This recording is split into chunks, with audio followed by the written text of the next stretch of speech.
For nearly 40 years, a group of Apache elders refused to speak about it. Not to the soldiers who demanded answers, not to the government surveyors who mapped their lands, not to the missionaries who camped beside their fires and called themselves friends. They carried the memory in silence, buried so deep that for a generation, outsiders didn't even know there was something to ask about.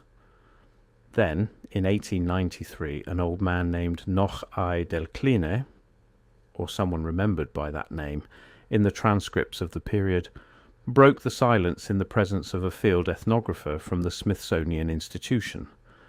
What he described was not a battle, it was not a drought, it was not a raid or a disease or a treaty broken in the usual way. He described the day the sky turned the wrong colour, the day the sun went black at midday, the day something fell from above and the earth shook for 3 days, and when the shaking stopped, an entire city that his grandfather's grandfather had traded with was simply gone. That account was filed, catalogued, and then for most of the 20th century largely ignored. This is what the Apache elders refused to say, and this is why the timing of when they finally said it matters more than almost anyone has discussed. To understand what was happening in 1893, you have to understand the strange position that Year holds in what researchers now call the suppressed history of North America. In the spring of 1893, the World's Columbian Exposition opened in Chicago.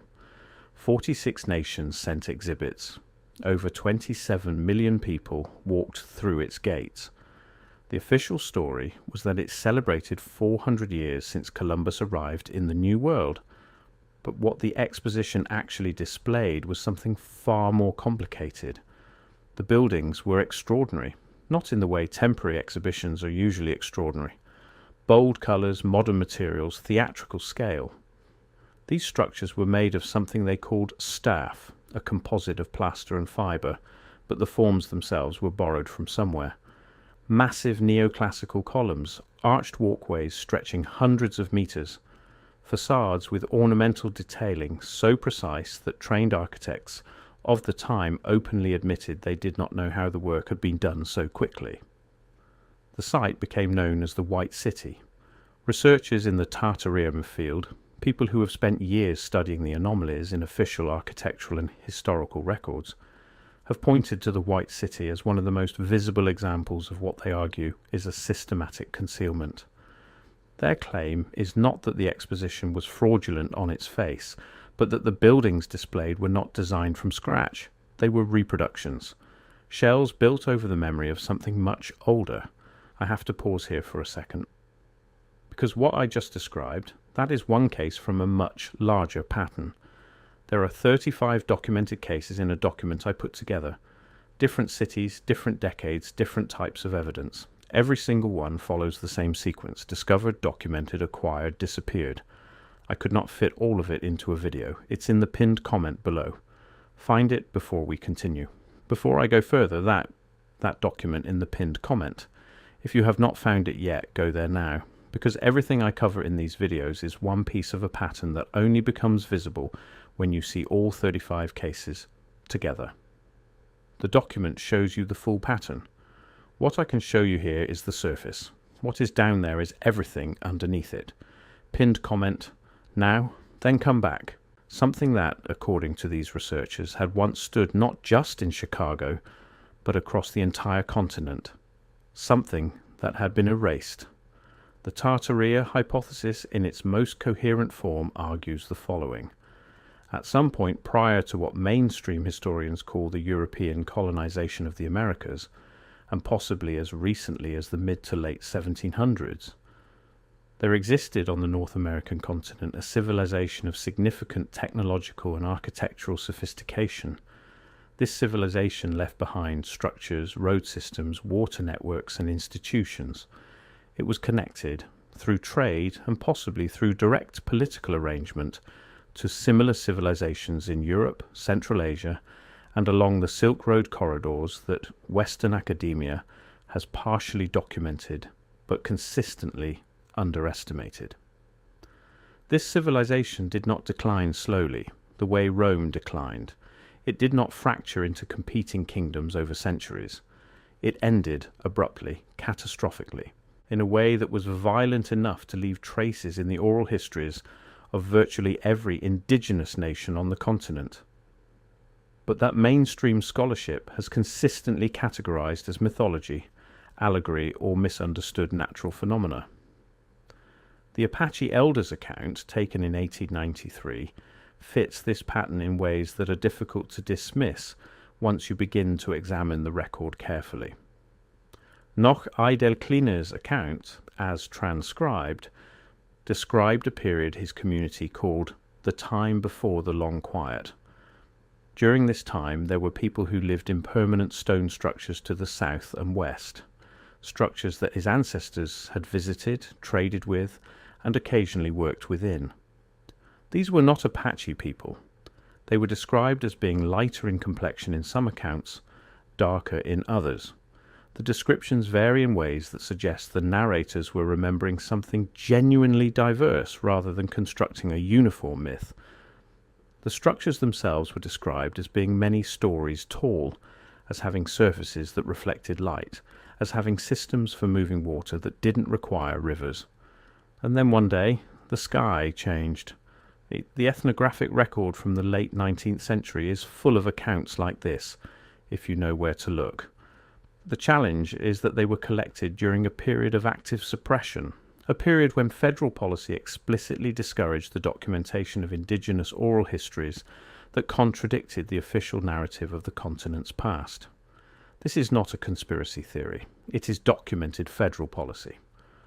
The Bureau of Indian Affairs, established formally in 1824, operated under the consistent directive that indigenous peoples of North America were primitive, pre-literate, and historically insignificant prior to European contact. Before I go further, that document in the pinned comment. If you have not found it yet, go there now, because everything I cover in these videos is one piece of a pattern that only becomes visible when you see all 35 cases together. The document shows you the full pattern. What I can show you here is the surface. What is down there is everything underneath it. Pinned comment, now, then come back.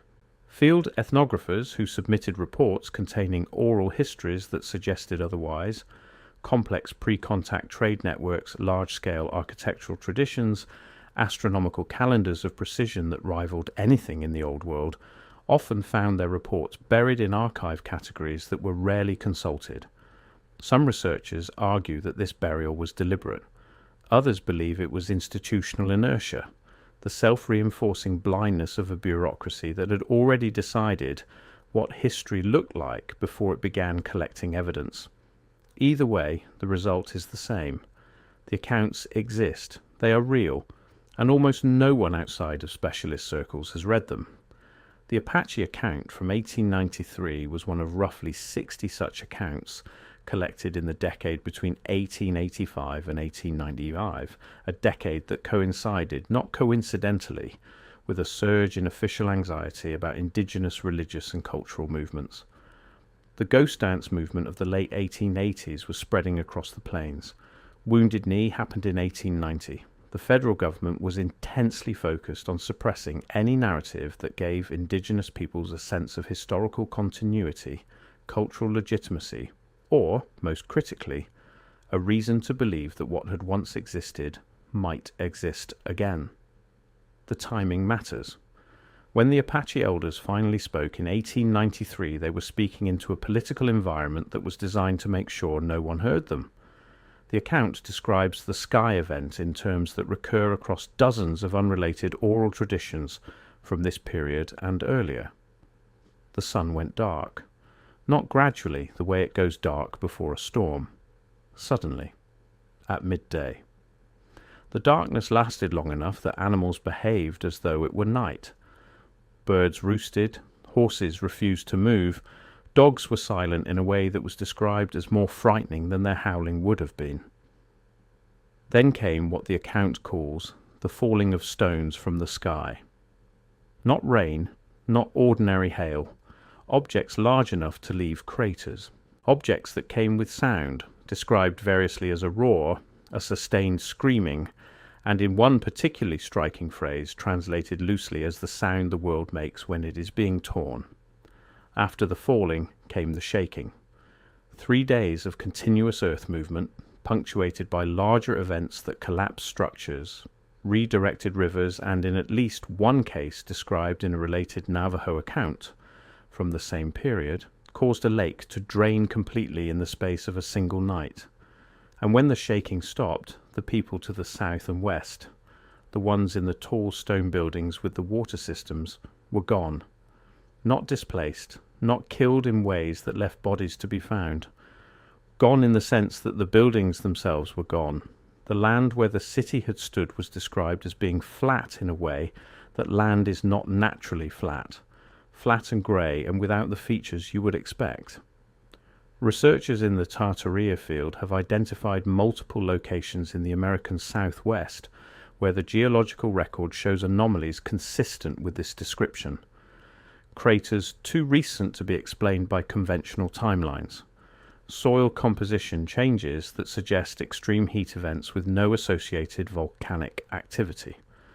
Dry lake beds that show evidence of rapid, catastrophic drainage rather than the slow evaporation that mainstream geology typically ascribes to them. The mainstream explanation for each of these anomalies is different. Meteor impact here, tectonic adjustment there, natural variation somewhere else. What the Tartaria researchers point out is that the anomalies cluster. They cluster in ways that are statistically improbable if they have unrelated causes. And they cluster in the same geographic areas where oral traditions across multiple linguistically unrelated indigenous nations describe the same event. There is a question that deserves to be asked directly, because people who encounter this material for the first time almost always ask it. Why would the elders have refused to speak for nearly 40 years? The conventional anthropological answer is trauma.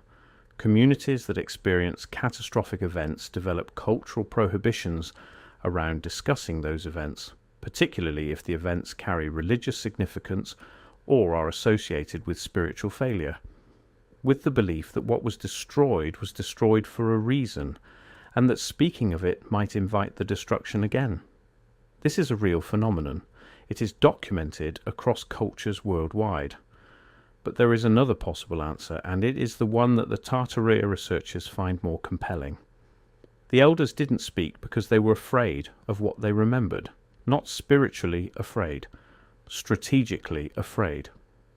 What they carried in their oral histories was not just a memory of catastrophe, it was a memory of legitimacy, a memory that the land they lived on had, within living ancestral memory, been part of something, a trade network, a political system, a civilization that predated European arrival not by hundreds of years but by thousands.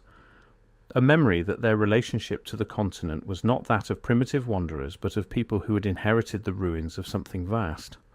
And that memory, in the political environment of 19th century North America, was dangerous. To claim continuity with a pre-contact civilization of significant sophistication was to challenge the entire legal and moral framework by which the United States government had justified its expansion. If the Apache, the Navajo, the Hopi, the peoples of the plains and the coasts, if any of them could demonstrate descent from a civilization that had built cities, that had operated trade networks spanning thousands of miles, that had developed astronomical and agricultural systems of genuine complexity, then the story that Europeans had arrived in an empty wilderness and built civilization from nothing fell apart. The elders knew this. They had watched what happened to communities that made too visible a claim to historical depth. So they waited. They passed the memory in circles tight enough to keep it alive, but small enough to keep it safe. In 1893, something shifted. Possibly it was the ghost dance suppression, and the realization that silence had not protected them any better than speech might have. Possibly it was the generational distance. By 1893, the event itself was far enough back that speaking of it felt less like betrayal and more like history. Possibly it was the presence of an ethnographer who, unlike the soldiers and missionaries and surveyors, actually wrote things down. For whatever reason, Nochai del Clina spoke. And what he said, If you read it against the broader pattern of suppressed accounts, anomalous geology, and the inexplicable architectural confidence of places like the White City, sounds less like mythology and more like testimony. Here is what the record, taken together, suggests. At some point in the relatively recent past, well, not thousands of years ago, but possibly within the last 3 to 5 centuries, North America was home to a civilization or network of civilizations that mainstream history has not accounted for. This civilization built in stone. It managed water at a scale that required either a large population or significant engineering knowledge. It traded across distances that imply road infrastructure, organized logistics, and something resembling a shared monetary or exchange system. Something destroyed it, possibly a celestial event, possibly war, possibly both, in a sequence where one triggered the other. The destruction was fast enough to be remembered as an event rather than a decline, and violent enough that the physical evidence has been either erased by the destruction itself or misidentified by later geology. The survivors of that destruction, or the descendants of those survivors, became the indigenous peoples that European colonizers encountered when they arrived, which means that the story European colonizers told themselves that they were bringing civilization to people who had none was not just morally wrong, it was factually inverted. They were arriving in the ruins of a civilization that had already ended, and the people they dismissed as savages were the inheritors of a memory of something that, at its height, might have rivaled anything Europe had ever built. The Apache Elders refused to say this for 40 years because saying it was dangerous, because the country being built around them had constructed its entire legitimacy on the opposite story. In 1893, one old man decided that the silence had gone on long enough. The account was filed, catalogued, and placed in a drawer where it waited for someone to notice that the drawer was full of accounts that told the same story, from peoples who had never met each other, in languages that had no common root. The White City was torn down in 1894. The buildings that had astonished 27 million people were demolished, burned, and in several cases simply abandoned to weather and collapse. No serious effort was made to preserve what had been built there. Within a decade, almost nothing remained. The official explanation was that the structures had always been temporary, built for display, not permanence, staff and plaster over wooden frames, impressive from a distance, hollow up close. Maybe that was true, or maybe the people who built the White City understood something that most visitors didn't, that they were not creating a vision of the future. They were reconstructing a memory of the past. And when the exhibition was over, when the crowds had gone home and the photographs had been taken, and the official story had been reinforced one more time for 27 million witnesses, there was no reason to let the memory stand. Memories, in the wrong hands, are dangerous things. The Apache Elders knew that. They just didn't know how long they'd be the only ones who did.